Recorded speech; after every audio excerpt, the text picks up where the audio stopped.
Halo, selamat datang di Dapur Yuli. Hari ini saya mau berbagi dengan kalian, teman-teman, bagaimana cara membuat dendeng ragi atau dendeng dengan serundeng yang enak banget. Kalian harus coba, ini adalah masakan khas dari Jawa Timur ya. Yuk, langsung kita masak. Halo, selamat datang di Dapur Yuli. Apa kabarnya kalian hari ini? Masih tetap semangat? Harus tetap semangat ya, sampai wabah ini berakhir dan jaga kesehatan. Hari ini saya mau berbagi dengan kalian bagaimana saya membuat dendeng ragi. Nah, dendeng ragi ini merupakan dendeng yang khas dari Jawa Timur. Saya terakhir makan itu di Bojonegoro, yaitu tempat mertua saya.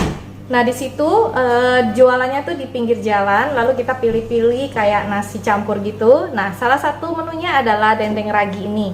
Enak banget, sampai pulang ke Jakarta pun saya bungkus ya, karena enak banget. Nah, jadi saya sudah beberapa kali coba dan kali ini saya berhasil buat dan saya bagi ke teman-teman. Resep dendeng ragi yang sederhana, gampang dibuat, memang dia agak sedikit ribet, tapi nggak apa-apa, yang penting jadinya enak ya. Nah, apa aja bahan-bahan yang kita gunakan untuk membuat dendeng ragi ini? Yuk langsung kita ke bahan-bahannya. Nah, ini adalah bahan-bahan yang saya gunakan untuk membuat dendeng ragi ya. Nah, untuk bahan utamanya tentu saja ada daging sapi. Di sini saya pakai khas dalam setengah kilo atau 500 gram dendeng daging khas dalam ya. Ini sudah saya presto selama setengah jam ya, jadi ini sudah cukup empuk menurut saya. Nanti saya akan bumbui dan saya akan goreng ya. Nah, lalu di sini saya punya sekitar 2-3 sendok makan asam jawa, 2 lembar daun jeruk, 3 lembar daun salam, 3-4 lembar daun salam. Dan di sini saya punya sekitar 5-7 sendok makan minyak goreng ya. Lalu di sini saya untuk bahan taburannya saya butuh kacang tanah yang digoreng seperti ini ya. Ini kalau kalian nggak mau pakai juga nggak apa-apa, tapi kali ini saya pakai ya untuk bumbu serundengnya biar lebih gurih aja. Lalu di sini saya punya kelapa parut. Ini kelapa parutnya sekitar 250 gram ya, dari satu buah kelapa diparut jadi seperti ini. Nah, lalu saya punya bumbu-bumbu halus di sini yang saya pakai untuk membuat dendeng ragi ini ya. Di sini ada 5-6 siung bawang putih, 10 siung bawang merah, 2 sendok makan bubuk ketumbar, 1 sendok teh garam terlebih dahulu. Nanti kalau kurang asin kita akan tambahkan. Sekitar 1-2 sendok makan gula jawa, 2 buah cabai. 2 buah cabai ini terserah kalian mau pakai apa enggak. Di beberapa tempat yang saya makan itu juga ada yang pakai, ada yang enggak, tapi rasanya enggak pedes. Ini cuma 2, itu buat gurih-gurih aja. Lalu di sini ada sekitar 3 ruas lengkoas, nanti akan kita giling bersama juga ya. Nah, bahan-bahan yang kita gunakan cukup simple dan sederhana kan, hanya ini aja. Lalu saya juga nanti akan sediakan merica. Dan juga nanti kalau kalian mau kasih penyedap boleh, kalau enggak juga nggak apa-apa. Ini sudah sangat sedap banget dengan bumbu-bumbu ya. Nah, ini aja bahan yang kita gunakan untuk membuatnya. Dan pertama yang kita lakukan adalah kita akan menggiling atau menghaluskan bahan yang dihaluskan ini sampai halus. Kalau kalian punya blender, kalian mau pakai blender boleh. Tapi saya kalau untuk bumbu-bumbu yang seperti ini, saya lebih suka pakai cobek ya. Tapi kalau pakai cobek jatuhnya lebih lama ya. Kalau kalian mau cepet, kalian pakai blender juga boleh atau pakai chopper, itu sama aja ya. Untuk bumbunya saya nggak kasih kunyit sama sekali karena saya mau dendeng ini nggak ada warna kuning ya, jadi warnanya coklat ya. Kalau kalian mau yang agak kekuningan, kalian boleh kasih kunyit ya. Oke. Nah,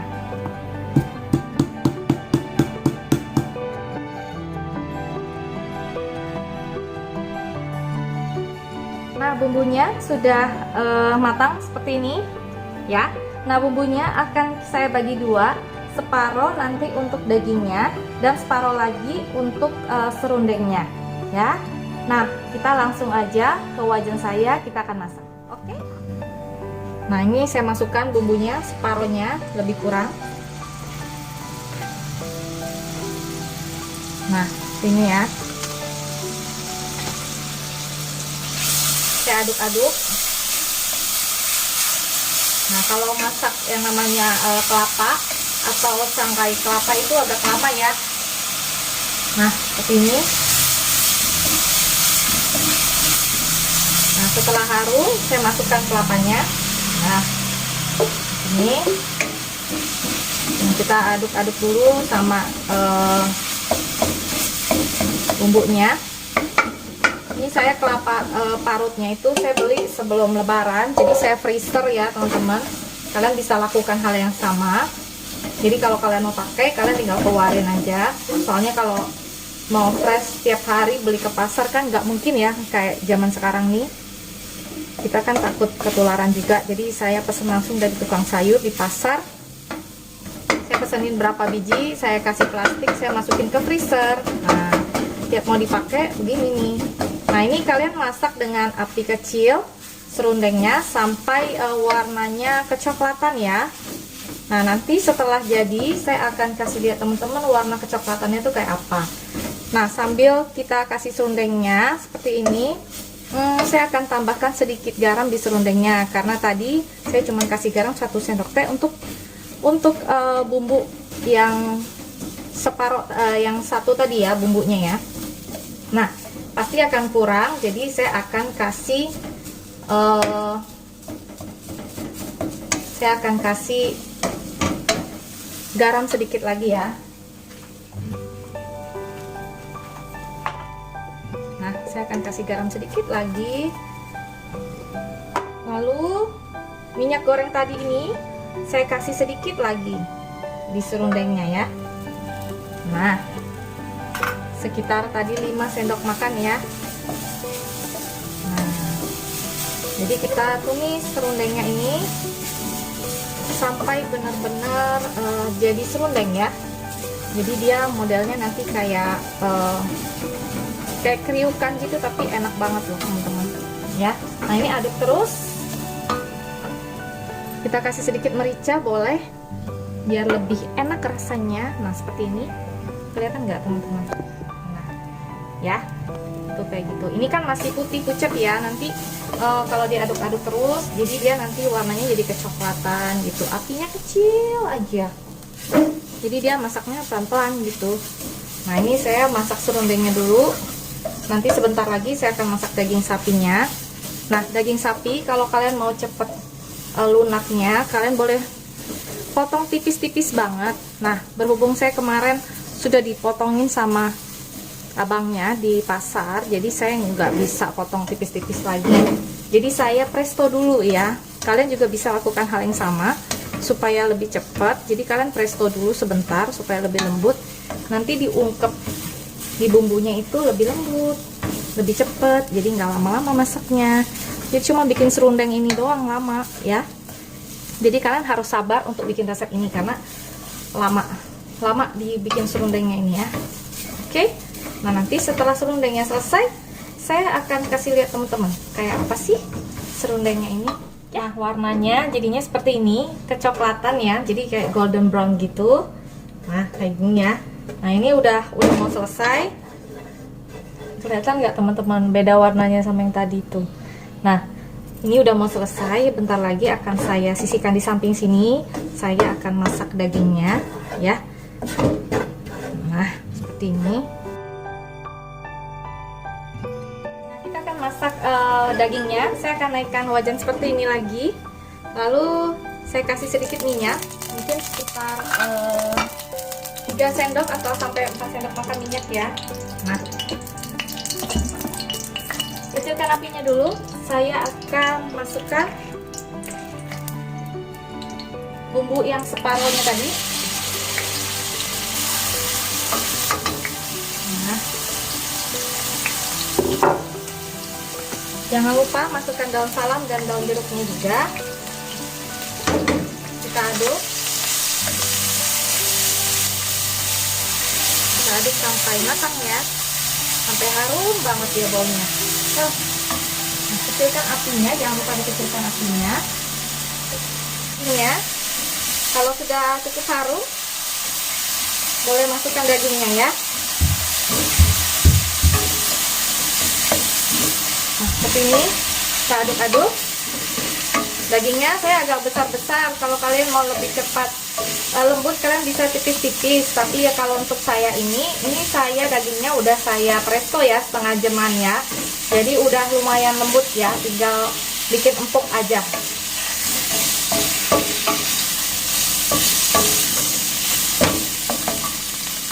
Aduk dagingnya sama bumbunya, jangan lupa masukkan asam jawanya.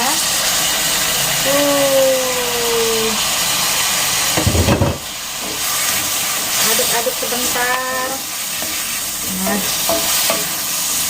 siapkan kaldu sapi yang tadi bekas presto atau bekas rebus daging sapinya juga boleh.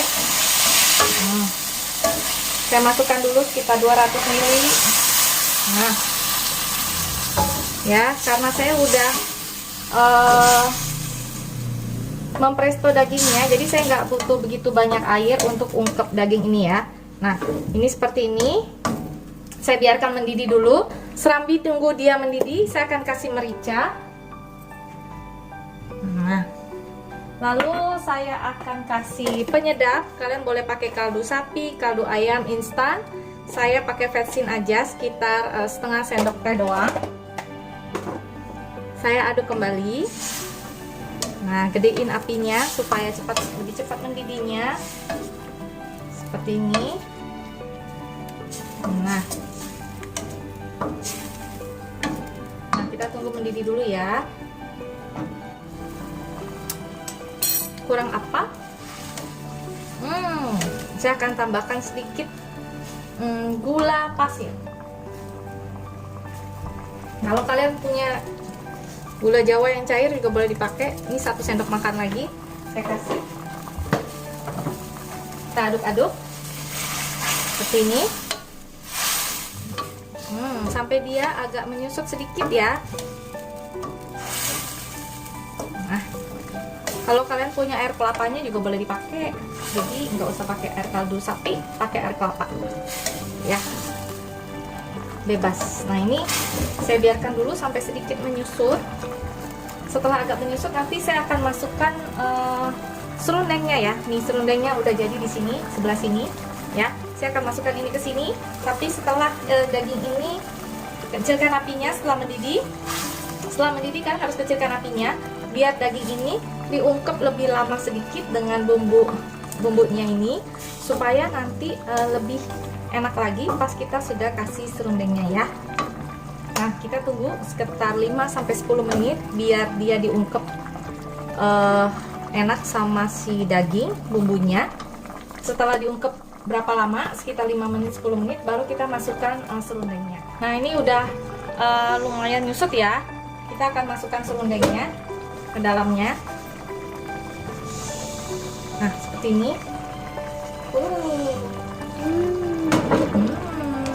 Kita aduk sampai benar-benar nanti menyatu ya serundengnya dengan bumbu dari daging-dagingnya ini ya, sampai kering ya. Nah, apinya tetap kecil ya teman-teman.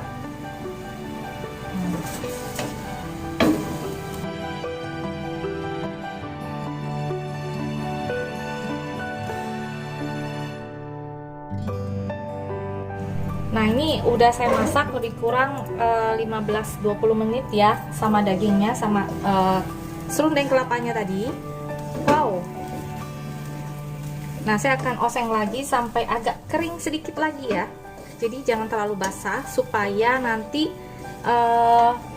daging sapi serundeng ini juga tahan lama ya. Nah, tips dari saya lagi, kalau kalian bikin daging sapi serundeng ini, sebisa mungkin itu bumbunya itu digoreng dulu ya, kayak saya tadi ya. Karena kalau digoreng dulu, kelapanya itu akan tahan lama ketimbang kalian langsung ya, nggak pakai digoreng gitu ya. Nah, lalu yang kedua, kalau kalian nggak punya presto, kalian boleh rebus dulu dagingnya, atau kalian presto dulu kalau punya presto boleh, atau direbus dulu dagingnya boleh, atau kalau kalian nggak mau ngerebus dagingnya, itu bisa diungkep dulu dagingnya dengan bumbu itu yang agak lama ya. Jadi jadinya lebih meresap juga. Jadi banyak cara orang untuk bikin si dendeng ragi. Seperti ini sudah selesai. Saya akan pisahkan serundengnya dengan dagingnya. Nah, dagingnya ini kalau kalian mau digoreng lagi juga boleh ya, biar lebih garing. Kalau saya enggak, saya langsung aja sajikan seperti ini aja, nggak usah dipisah-pisah. Ya, oke. Nah, kita sajikan ya. Sini serundengnya. Mantep.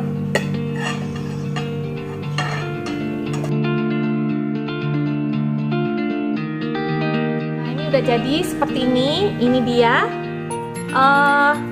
dendeng ragi ala dapur Yuli. Kalian boleh coba di rumah. Ini enak banget ya teman-teman. Nah, dan ini juga bener-bener khas banget dari Jawa Timur. Saya makannya waktu itu di Bojonegoro. Jadi ada beberapa dendeng itu dia kelapa seperti ini aja. Ada beberapa juga dia kasih taburan kacang ya. Dendeng ragi ala dapur Yuli, masakan khas dari Jawa Timur ya. Kalian boleh buat ini buat menu makan siang kalian atau makan malam, atau kalian sajikan bersama dengan nasi gurih atau nasi kuning juga enak banget ya. Sampai di sini dulu resep dari saya. Semoga resep ini bisa jadi ide masakan kalian ya. Oke, sampai jumpa di resep berikutnya. Jangan lupa subscribe, like, dan share ya. Sampai jumpa. Dadah.